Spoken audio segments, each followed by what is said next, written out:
Okay, hello everyone, Clarke Towson here. I'm the CEO of INTJ Billing.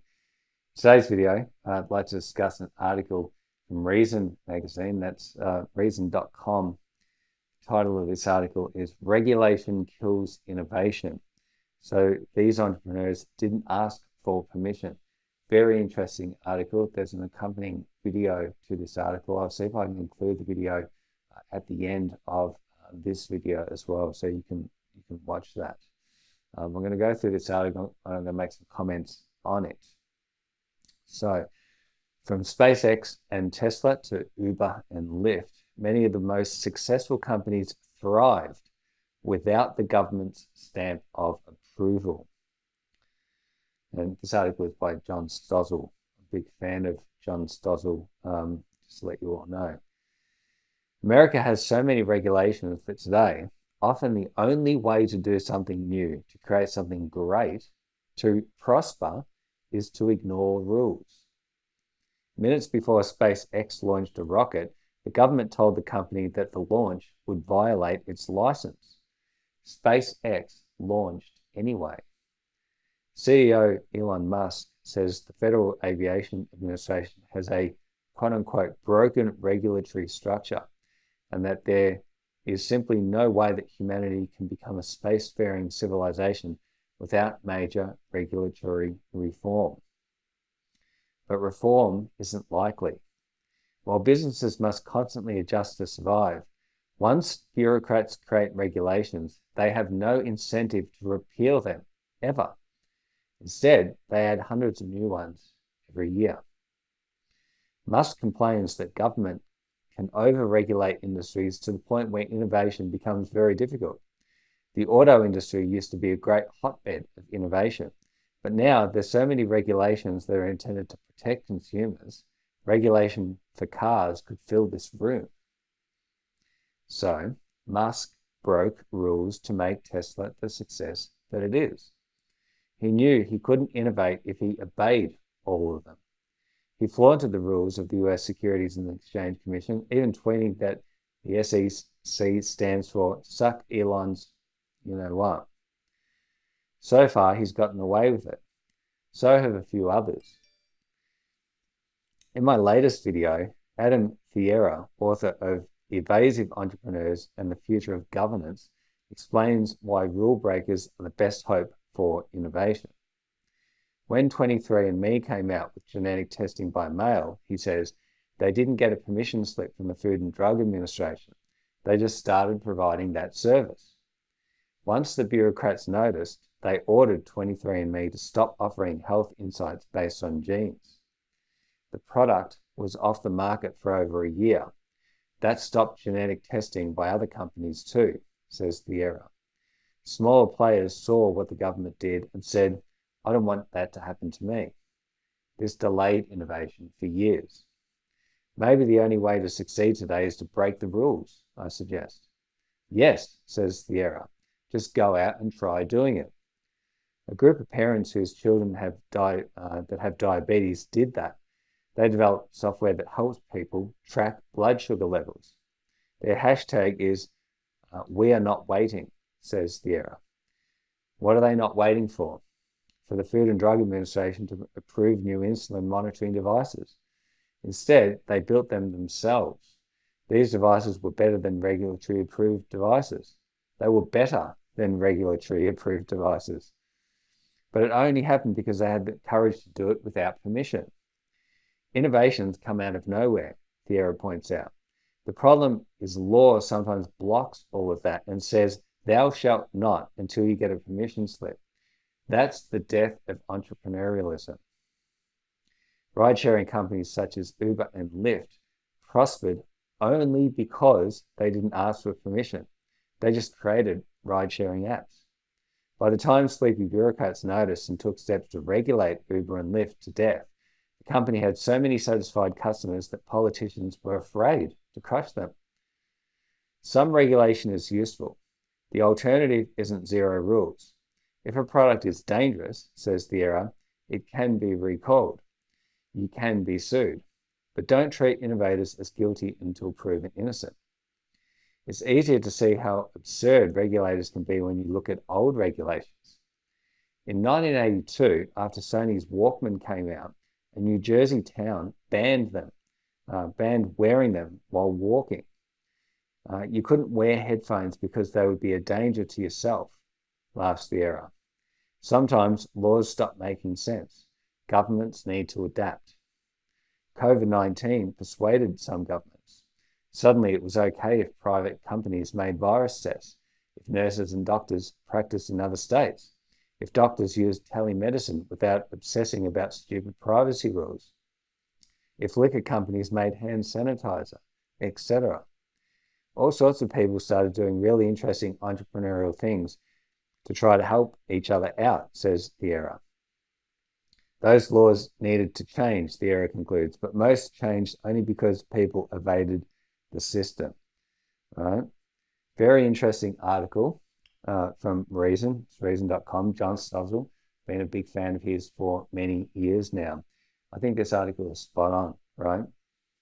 Now, before I came over here to Pattaya, Thailand, this was going back over a year ago now. So this would have been December of 2021. I put in my application to become a registered, or to be on the registrar in Australia as a registered digital exchange and money remittance provider with Austrac, and they knocked back my application.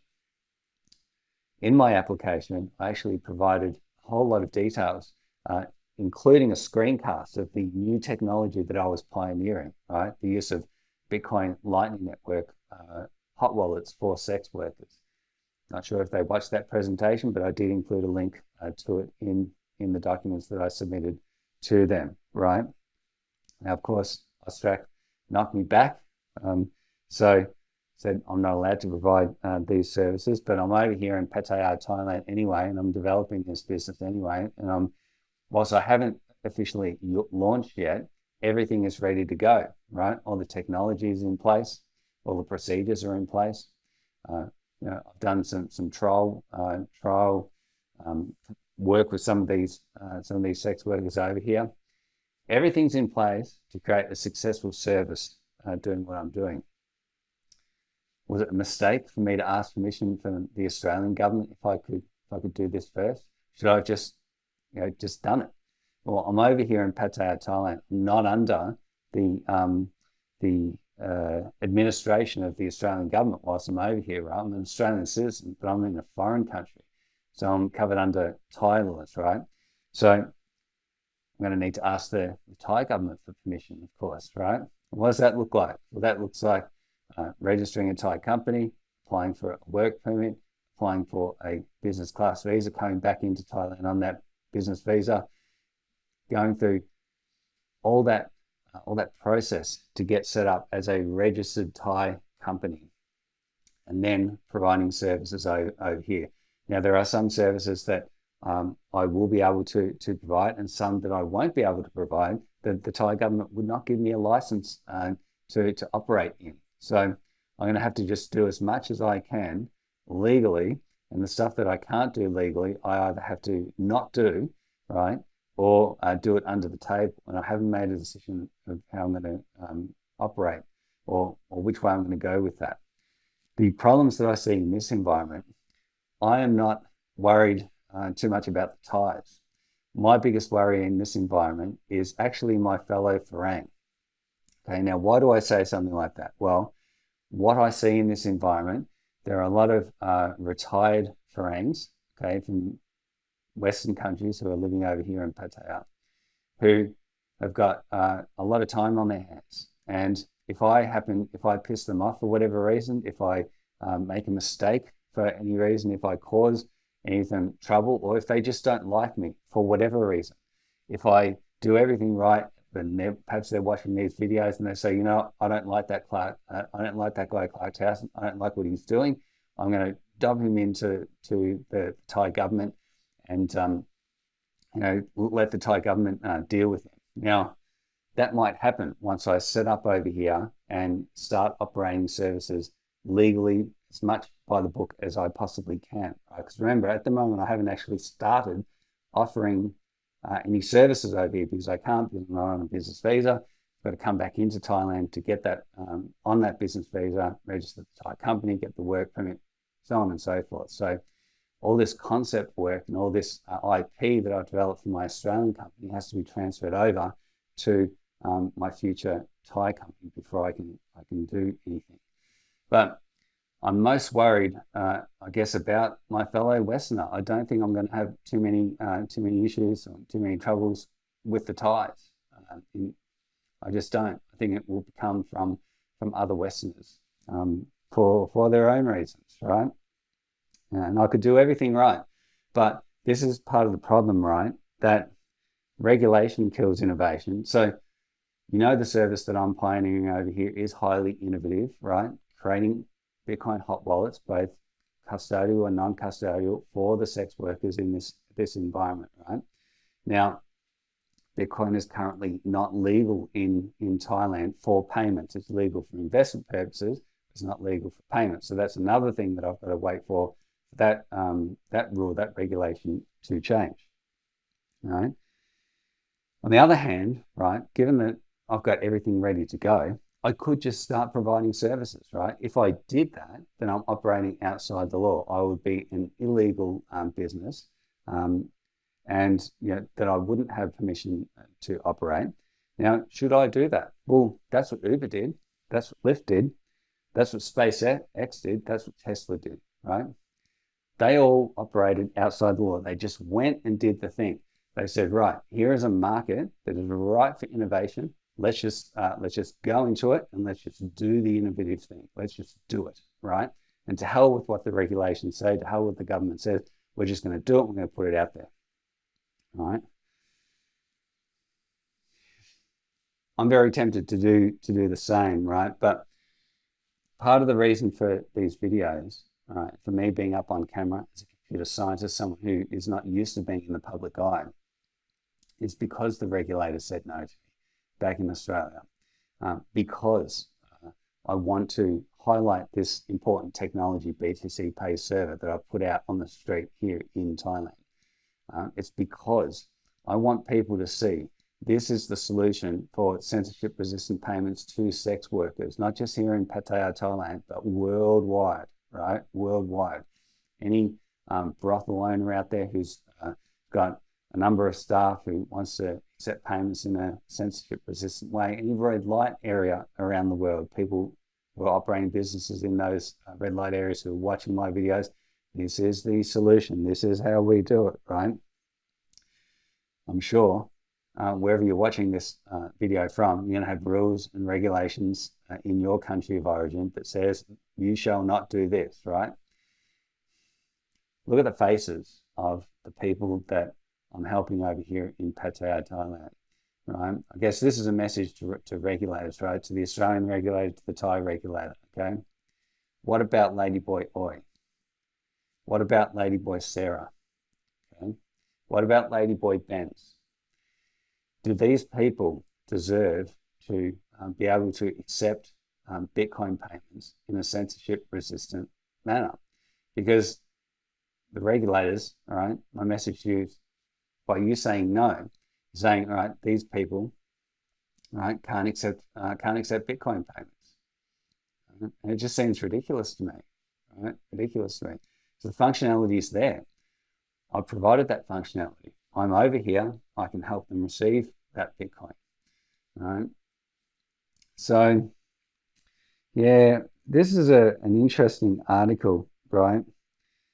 Have to break the laws in order to innovate. The law is always lagging behind technology.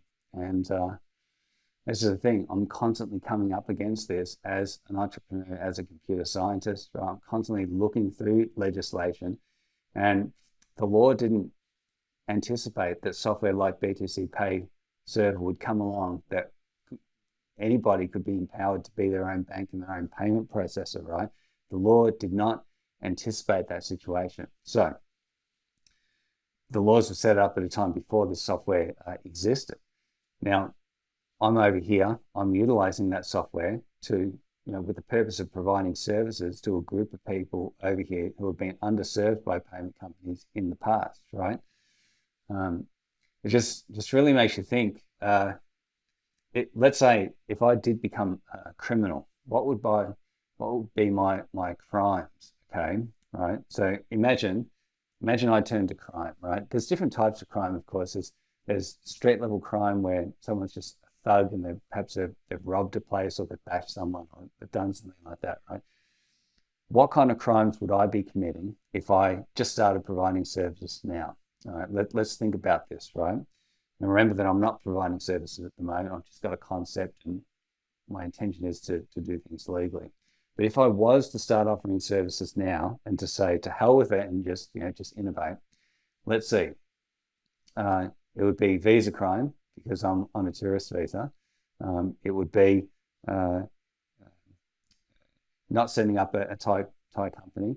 It would be not having a business class visa. It would be not having a valid work permit. It would be not having the amount of capital in my business account. It would be not registering at the Bank of Thailand to say, right, I'm offering exchange services, right? And there'd be a whole heap of other crimes that I would be guilty of, right? If I was to start doing things now, which it's not my intention. But if I wanted to be a rule breaker like these guys, right? And these are household names, right? SpaceX, Tesla, Uber, Lyft, all right? Just really makes you think, right? Maybe this is why this service, one of the guys I used to work with in the government agency back in Australia where I was previously employed, he would always say to me, Clarke, if something hasn't been done, right, there's a reason for it. Either it can't be done or somebody's tried it, right, and you don't know about it, or the legislation is such that that thing can't be done without a person breaking the law. Now, there are always people out there, entrepreneurs and others, who are watching the laws, right? Watching very closely legislation that has been crafted by government, figuring out, okay, where can they get an advantage? Where can they set up a new business to take advantage of this legislation or that legislation? This is happening in Australia at the moment, particularly in Victoria, with the decriminalisation of sex work, right?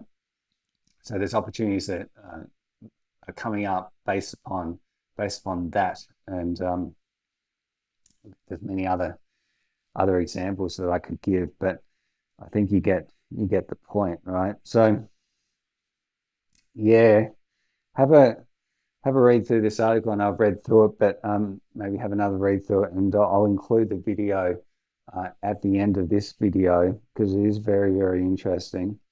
And I guess I'll leave you with the thoughts that my intention is to operate as legally as I possibly can over here.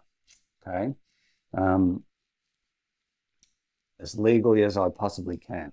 What does that look like? That looks like registering a Thai company, coming back in on a business visa, obtaining a work permit via my Thai company, having the 2 million baht capital in my Thai company, having 3 Thai shareholders, one Thai shareholder with 51% ownership, me with 49%, 48% ownership, the other shareholder with 1% ownership.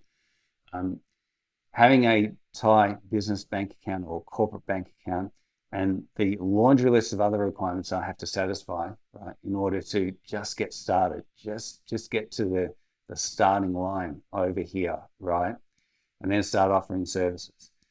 The services that I'm looking to pioneer, right? Bitcoin hot wallets, custodial and non-custodial for the girls, seed phrase custodianship services, i.e. Taking custody of their seed phrases, storing those seed phrases at Siam Secure, selling products, i.e. the Crypto Steel Capsule and the Ledger Nano X. They're the services that I'm looking to provide. And of course, there is the exchange service, and that's where I'm going to run into the biggest number of problems, right? It's in the exchange of Bitcoin to fiat currency. Remember, the girls want fiat currency. They don't want Bitcoin. But of course, if they're sent Bitcoin, Mr. Bitcoin is here, I'll provide those exchange services. That is where I think I'm going to run into the most problems when it comes to legislation, right?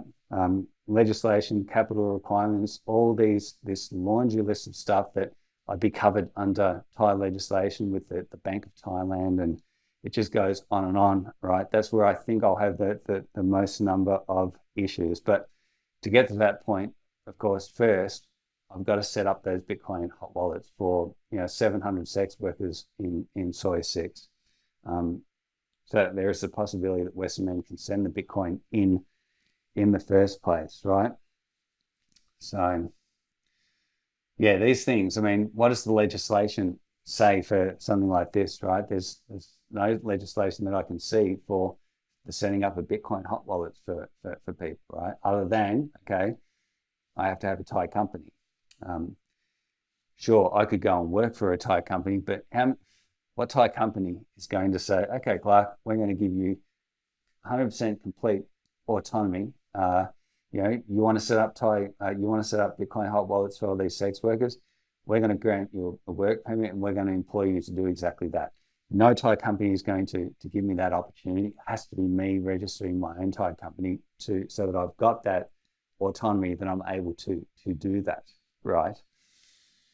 Yeah, so I guess, as I said, I'm very interested in innovating. I am going to do this innovative work. I'm going to try to adhere to as many laws as possible, because I know that if I don't, there'll be foreigners out there or Westerners, my fellow Western man, is most likely to dob me in and say, oh, this guy over here is doing the wrong thing, right? It's not following the law to AT. That's where I think I'll have the most issues, right? So I want to avoid stuff like that, and I want to try to do as many things as I can by the book, but knowing that there will be things where the book needs to change, the laws need to change, and it's very frustrating coming up against all this stuff all the time. I don't want to be a law breaker. I want to adhere to as many laws as I possibly can, because I want to do the right thing. But I want to help these people, right? So I have to, it's like a balance, right? A bit between doing the right thing and doing things by the book and helping the people that I want to help, right? The government says, right, we don't want you to help those sex workers. We don't want these sex workers receiving Bitcoin payments. We don't want you converting that Bitcoin to Thai baht, and I'm going to run into problems. But remember, this is an open source project. All my videos are out there, okay? And whatever happens, both good and bad, is going to make its way on video to YouTube, right, on this channel. And if my channel gets taken down, all my videos will be uploaded to either my own platform or to another archive site. So they'll continue to be out there, right? Because it's very important this sort of stuff be covered for other entrepreneurs who might like to tread this path in the future, right? All right, that's it from me, everyone. All the best. I'm Clarke Towson, CEO of INTJ Billing. This SpaceX launch almost didn't happen. Minutes before the government told SpaceX the launch would violate your license. Faster and faster, Starship's picking up speed here. But SpaceX launched anyway. SpaceX got away with it. And later, the government actually bragged about relaxing rules. The Federal Aviation Administration is making one giant leap for paperwork relief. Relief? No. Just a few months later, Hold. they halted another launch because an aircraft was in the keep out zone. But is that even a reasonable rule? Elon Musk, who runs SpaceX, called that zone unreasonably gigantic. He tweeted, "The regulatory system is broken, and there's simply no way humanity can become a spacefaring civilization without reform." Regulations are immortal. They never die unless somebody actually goes and kills them. Musk also broke rules to make Tesla the huge success it is. He supports regulation, he says, but government goes too far. It can overregulate industries to the point where innovation becomes very difficult. The body of regulation for cars could fill this room. It is both kind of funny, but also kind of scary that he doesn't understand regulation. The media missed the point, as usual. Musk understands regulations. He just knows he cannot innovate if he obeys all of them. He flaunts his breaking SEC rules, once tweeting, "SEC stands for Suck Elon's." Elon knows how to mix it up with regulators. I got to hand it to him. Adam Thierer writes about evasive entrepreneurs and their innovations. But a less successful entrepreneur might be crushed for doing something like that. That's exactly right. Think about the story of 23andMe. Discover your DNA. When they came out with genetic testing by mail, They didn't go and get a permission slip from the Food and Drug Administration to do it. They just started providing that service. after the FDA notice, they ordered 23andMe. Stop altogether. Take the product off the market. And 23andMe was off the market for more than a year. More importantly, the rest of the genetic testing by mail market kind of dried up because the smaller players saw what the government did and said, well, I don't want that to happen to me. Maybe the only way to succeed today is to break the rules. The only way to go out and do something new is to just try doing it. She uses a digital system called Night Scout. Night Scout did that. Her son has type 1 diabetes. Night Scout was created by parents whose children have diabetes. Their hashtag is #WeAreNotWaiting. What are they not waiting for? They're not waiting for Food and Drug Administration to approve new insulin monitoring and delivery devices. Instead, they went out and started building them themselves. These devices were better than the professional regulatory approved devices. Do these dads belong in jail? I certainly hope not. Everywhere you look in America today, there are people pushing up against really crazy laws and regulations. Like the volunteer engineers who've been using desktop 3D printers to make prosthetic devices. They're providing a solution that the larger medical device companies have not been able to address. I saw children go up to people who did this and say, can you make me an Iron Man hand or a Wolverine claw hand? And instantly on the spot, it was fabricated. This time, the FDA let them. I don't think the FDA wants to get the bad PR associated with stopping children from getting free new prosthetic hands if they need them. But it only happened because they did it without permission. These innovations come out of nowhere. The problem is law sometimes blocks all of that and says, thou shall not, until you get a permission slip. And that's the death. That's the death of entrepreneurialism and innovation. Electric scooter companies didn't ask for permission either. This is fast. They just put the scooters out for ride sharing without begging regulators first. Electric-powered scooters, street legal. Going around the regulators is also how we got the great ride-sharing services. Uber and Lyft, they are like drug cartels. They are illegal. Called illegal because some places, taxi companies and regulators had passed safety rules that pretty much made competition illegal. So Uber and Lyft never asked bureaucrats for approval. They just released their apps. And by the time these protests began, Uber and Lyft had so many happy customers that they could fight back when clueless politicians like New York's Mayor de Blasio moved to limit them. They even recoded the Uber app overnight to offer a little option at the bottom of the slider that was called de Blasio mode. And when you slid over to it, there were no cars. They said, this is what will happen if Mayor de Blasio gets his way. And almost overnight, that political dynamic shifted. Having a good one? We have choices, and we love them, and we're not going back.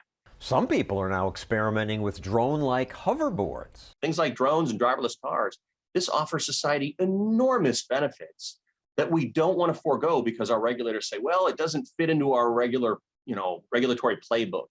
Well, too bad. The playbook needs to change. If he went down, likely he'd hit somebody, a lot of people there. Obviously, John, there need to be some guidelines and even some rules about where people can do things like stand on a flying drone. Some regulation is useful. The alternative isn't no rules. If a product is dangerous, it can be recalled. You can be sued, but don't treat innovators as guilty until proven innocent. It's easier to notice how absurd regulators could be if you look at old regulations. The Walkman. When the Walkman came out, one town in New Jersey banned wearing them in public. You couldn't wear headphones because it may be a danger to yourself. Sometimes laws stop making sense because societies and technologies change. Governments need to adapt. Making more hand sanitizer than moonshine. Look at what happened post-COVID, right? After the lockdowns hit, all sorts of people started doing really interesting entrepreneurial things to try to just help each other out. And why was it illegal for a distillery or a brewery to offer their own hand sanitizer? We could probably make and give away 1,000 gallons a day. We also have deliveries of alcohol now and pick up cocktails to go. Delivered in under 60 minutes. The sky hasn't fallen. We heard for 100 years, we can't have that. The children will get them and get drunk. No, those laws needed to change, but only because people evaded the system. and said the system's broken. Enough with it. The system changed. Liftoff,